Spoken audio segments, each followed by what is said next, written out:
кележектер.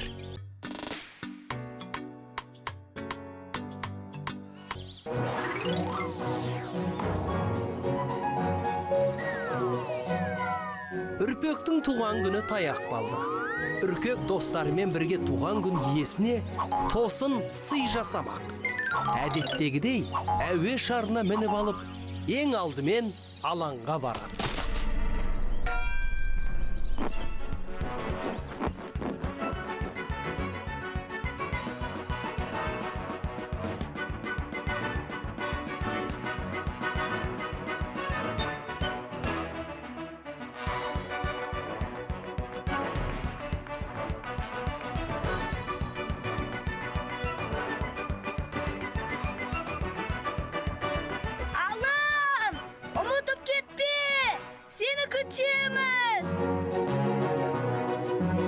Міндетті түрде келемін.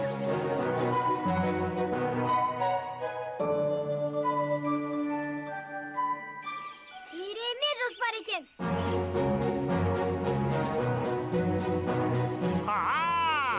Мұндай қызықтан қалмаспын. Ендеше алаңқайда кездескенше.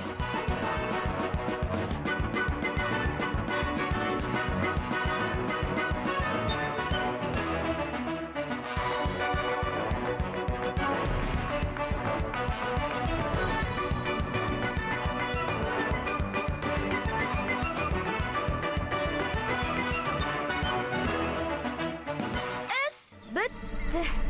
Ай, бұл жерде кім бар? Мен? Мен дегенің кім? Мен үркекпін, көжекпін. Сіз кімсіз? Неге көрінбейсіз? Мен шардың астындамын. Сен оны мен жатқан жерге қондырдың ғой. Кешіріңіз, сіздің мұнда жатқаныңызды білген жоқпын.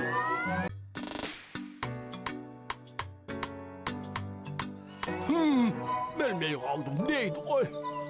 Ал біреудің затын неге рұқсатсыз аласың, Рұқсатсыз?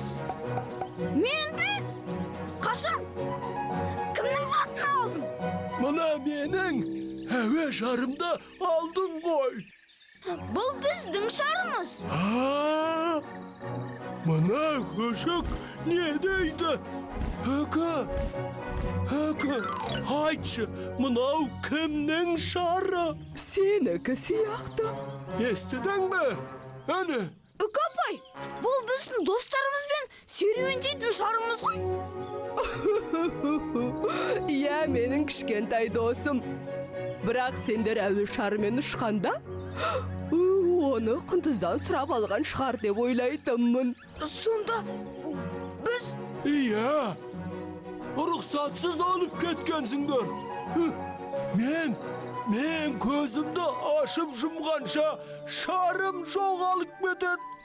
Енді бір уақытта, аяқ астынан пайда болады. Бұл қалай деп мүлде түсінбей жүрсем. Ал үркек, құндыздың ренішін қалай басасың, Білмеймін. Кешірім сұрағаным аз болар, Ренішім тарқап кетті, үркек.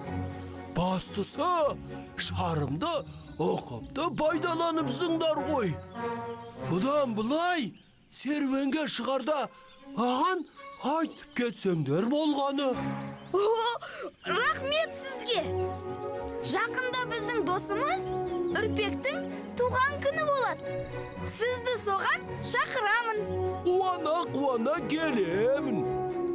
Осылайша үркек құндыз сияқты мейірімді, көпшіл болса, жақсы дос таба алатынын түсінді.